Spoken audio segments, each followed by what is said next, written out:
Olá, saudações, Ni hao. Vamos voltar então à leitura, literatura chinesa, falando de dois irmãos, né? Aqui, na verdade, o nome do livro é Irmãos, né? Aqui ficou a Montanha e o Rio, que o Da Shen vai contar a história de dois irmãos, filho do mesmo general, né? O general Long.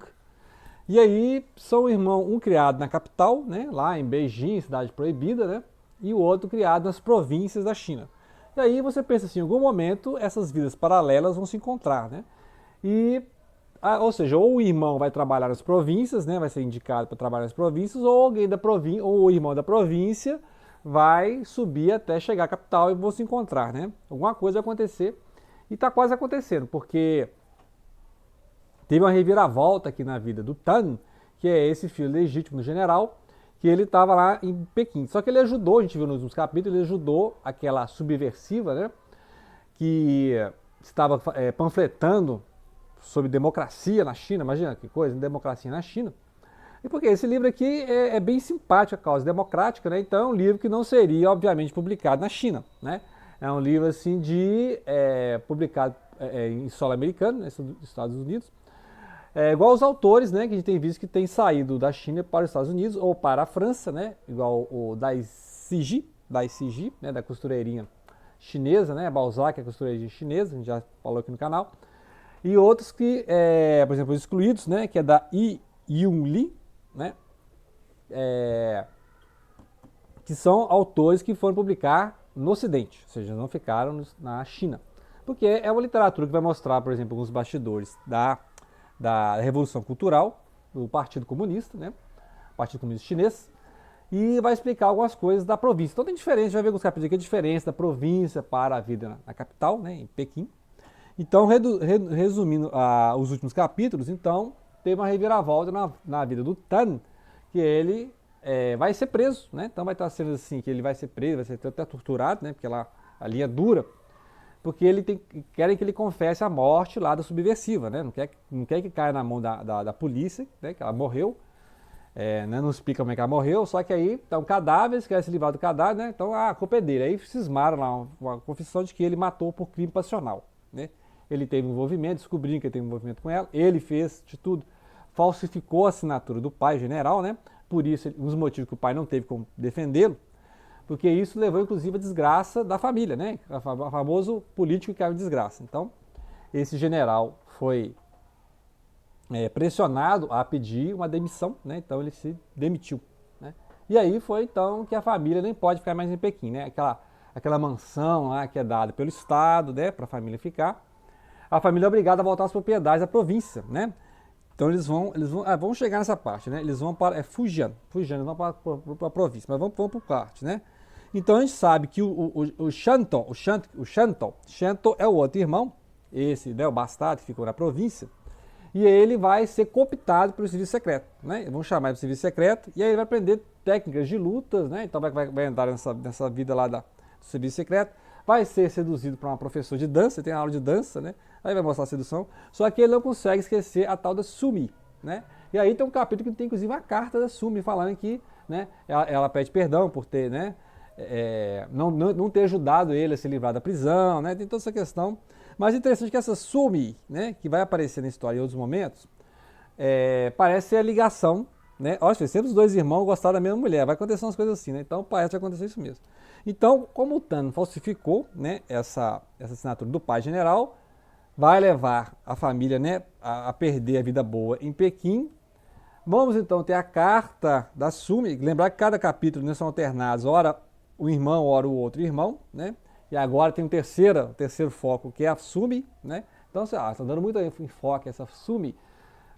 Porque ela vai ser, né, mais um motivo de desavença entre os dois irmãos, né? Com certeza é isso aí.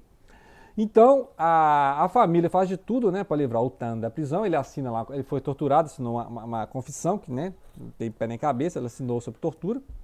E aí tem a renúncia do general, né, o Ding Long, e aí a família tem que sair da capital, né? Ou seja, tudo aquilo lá que eles tinham era dado pelo Estado, né?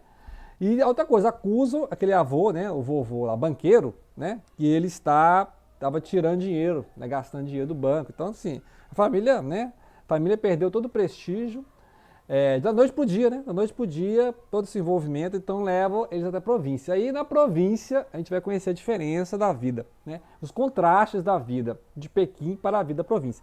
A província que a gente viu como é que funciona, né? Lá na costureirinha chinesa, né? Do Dai Siji. Então eu acho interessante ler, porque são autores que vão mostrar que a pobreza permanece no interior da China. Então tem toda uma área em que o Partido Comunista toma conta, né? A parte política, educacional, a parte capitalista está ali no litoral, várias empresas capitalistas, e o interior continua, então, ainda com seus monges budistas, ainda com suas autoridades políticas, então tem, igual uma cidadezinha do interior, né? Continua a cidadezinha interior, aquele progresso material chegou para o litoral, né? Hong Kong, Xangai e tal, Pequim, enquanto que a província ficou lá, né? Ainda tentando acompanhar, né? Então não tem essa comunidade totalmente comunitária, comunista, que a gente imagina e a propaganda comunista faz, né? Então tem essas questões aí. Por isso que não seria um livro publicado na China, né? A China popular, né? Poderia ser na China ali, Taiwan, né?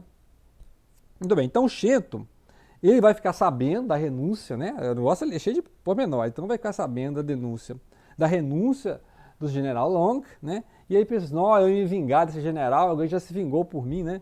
Que é o presidente lá, que era o Mo Fantoche, né? Ele acabou entrando, né, em conflito com essa família, e essa família deu né, essa questão aí do Tan ter ajudado a subversiva, né? Então a família realmente... E aí o Shento continua nesse treinamento para ser esse líder, esse agente, né, agente secreto do Estado. Eles não sabem ainda qual vai ser a missão, né? Que missão? Será que eles vão dar a missão para ele acabar com o general? O Long, né? Será que é isso? Você vai ter que acabar com o próprio pai, né? Será que... Imagina, né? E o capítulo 20 é interessantíssimo, porque aí você vai ter a família dos Long, né? Inclusive o vovô banqueiro, eles vão lá pro interior, para a província, né? E aí, isso acaba que a família se torna mais unida, né? Por causa justamente dessa, né? Caíram lá maus lençóis com esse novo governo lá. E aí a família acabou se tornando mais unida e eles encontram lá comunidades, né? São recepcionados pela comunidade, então tem aquelas cerimônias, a vida é bem provinciana, né? Então todo mundo se conhece, então sempre tem que ir lá, tem um prefeito, né? Tem um monge, que é tipo um padre da vila, né? É sempre assim. Lembrar que é um monge budista aqui no caso, né? O budismo da China. E aí as roupas, né, diferenciam as pessoas, as mulheres casadas usam roupas vermelhas, né? Vermelho brilhante.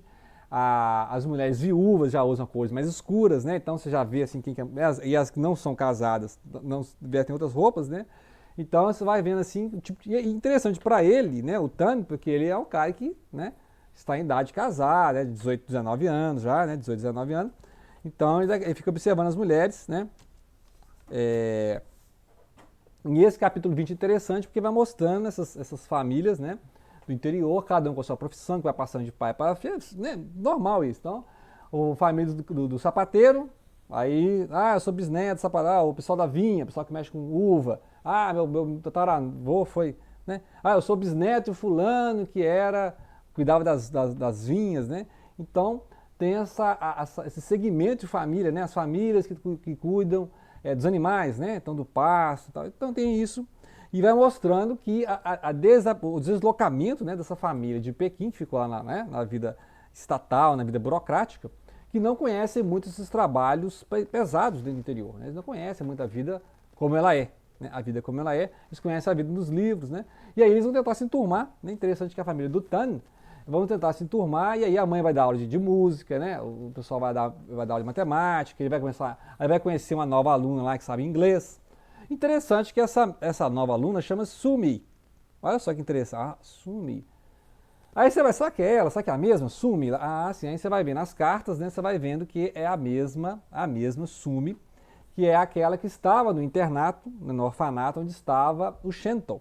Não é isso? Então, como é que a gente viu nas últimas partes lá? O Shento foi obrigado a realmente partir para o ataque aqueles 3 valentões que estavam, né, molestando as meninas lá do orfanato. E aí acabou realmente matando os 3 valentões, né? E aí ele fugiu, pegou um navio, né? Aí foi descoberto, foi denunciado, aí esperou a carta né? A carta da Sumi, só que isso, né? A carta não veio do jeito que ele queria, ele foi condenado, só que na última hora a polícia, né? Esse pessoal não entendi muito bem essa parte, mas o serviço secreto salvou a vida dele para que ele trabalhe para eles, né? A gente não sabe se eles agem em paralelo com o governo, se eles são, né, aquele tipo de serviço secreto que nem o governo pode falar que existe, né? Para fazer o trabalho sujo, né? Então tem essas questões, e aí você vai conhecendo. Aí tá, e a Sumi é essa boa aluna de inglês, que o pessoal sabe que ela passou, né? Que ela passou por uma violência sexual lá no orfanato, que tem um filho, mas não aparece o filho, pelo menos até onde eu li, não parece que eles sabem que ela tem um filho, né? Ou seja, o filho que possivelmente é do Shento, né? Possivelmente, né? Então, vamos ver o que vai acontecer aqui. E aí, vai aparecer então essa Sumi Vou, né? Sumi Vou, que vai ser a mesma, e aí vai ter as cartas dela falando assim, olha, eu conheci aqui um rapaz aqui no interior, né? Que parece muito com você, né? Me lembra muito do seu jeito, assim. Você olha, você vê o irmão, né? Então ela vai conhecer os dois, ou seja, ela conheceu o Shento, e aí ela vai agora conhecendo o Tan, né? Que é o outro irmão que está sofrendo um pouco para se adaptar à província. Ele que tinha aquela vida boa, bom vivant, né? Andando de carro particular lá, né? Com as limousines do estado. E agora vai ter que conviver com as profissões. E aí a família vai tentar ajudar as escolas, né? Então, toda, né, aldeia vai ter lá o diretor da escola, vai ter o monge, vai ter, né, o líder político. Então, lembrar que o líder político é indicado pelo Partido Comunista, né? Então tem essas diferenças. E aí eles vão tentar, né, se enturmar e cada um da família vai ajudar com a matéria. Então são os novos, ou seja, são os novos professores, enquanto que o filho é o novo aluno, né? Então os mais velhos vão ensinar outras disciplinas, quer dizer, a mãe, né, que é a pianista, vai ensinar música. Então, ou seja, aí agora surgiu, né, aquela mulher. Será que agora os dois irmãos vão brigar pela mesma mulher, né? Interessante isso aqui. Porque em algum momento eu até achei que seria essa subversiva, né? De alguma forma ela ia, né? Porque o Shento também não gosta muito do governo, né? Sofreu muito na mão do governo, então imagina, será que ele, né, vão conhecer também a subversiva, né? Mas no entanto, né, acho que é Miss Lu, né? Acho que é Miss Lu. Eu esqueci foi o nome da subversiva, ela sumiu na história. Na verdade, ela só cumpriu essa ideia de mostrar, Miss Yu. O papel dela na narrativa foi o seguinte, foi mostrar que o filho, né, o Tan, estava em desacordo com o sistema político de forma a ajudar os subversivos. Também porque ele agradou da professora, né? Mas eu senti, e a narração mostra simpatia com esses grupos que vão contra o governo totalitário, né? Então, como é uma pessoa que está nos Estados Unidos, né, está lá em segurança, então ele vai fazer essa denúncia contra a forma, porque o comunismo que se propôs ser de baixo para cima, mostrou-se ser de cima para baixo, igual os mandarins faziam, né? Então você tem um governo e o governo vai indicando essas pessoas para esses cargos, e não é um sistema democrático de baixo para cima, como que seria a democracia ideal. Então, tem uma certa, aqui no Ocidente tem uma certa idealização do comunismo chinês, né? Como se fosse o comunismo, porque lá deu certo, é um partido comunista. Não, né? Pode ser um partido comunista, mas o sistema não é democrático, o sistema muitas vezes é um capitalismo de Estado, ou seja, um capitalismo permitido pelo Estado dentro da estrutura do Estado, né? Então seria um socialismo real, né? Está mais para o capitalismo de Estado, né? Então, mas como eu não sou especialista em China, estou falando a partir do livro, certo? Não sou especialista em China, então não vou dar carteirada de especialista em China aqui. Mas a partir do livro tem essa impressão, né, que a crítica que o autor está fazendo com esses personagens é isso, é criticar essas. E a outra coisa, a forma como ele olha para a província. Olha, isso foi interessante, né? Como não tem uma voz narrativa completa, ou seja, você tem as vozes alternando de um ou outro irmão, mas você vê que o olhar que ele vai selecionando, né? Olha, você vê, o olhar que ele vai selecionando, ele prioriza, né, a boa vida da província, assim, a vida mais autêntica da província, denunciando a farsa burlesca que é aquela vida de Beijing, né, ou Pequim, né, que é aquela vida burocrática lá. Então, eu percebi uma coisa assim, né? Ele mostra que o pessoal da província é o chinês mesmo, né? O chinês é o pessoal da província.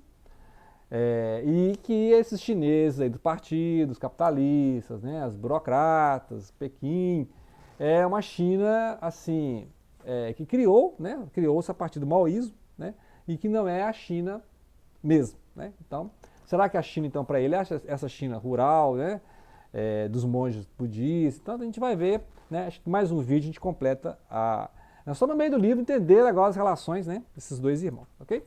Então fica aí, A Montanha e o Rio, Da Shen, literatura chinesa escrita nos Estados Unidos, tá bom? Grato pela atenção, não deixem de compartilhar.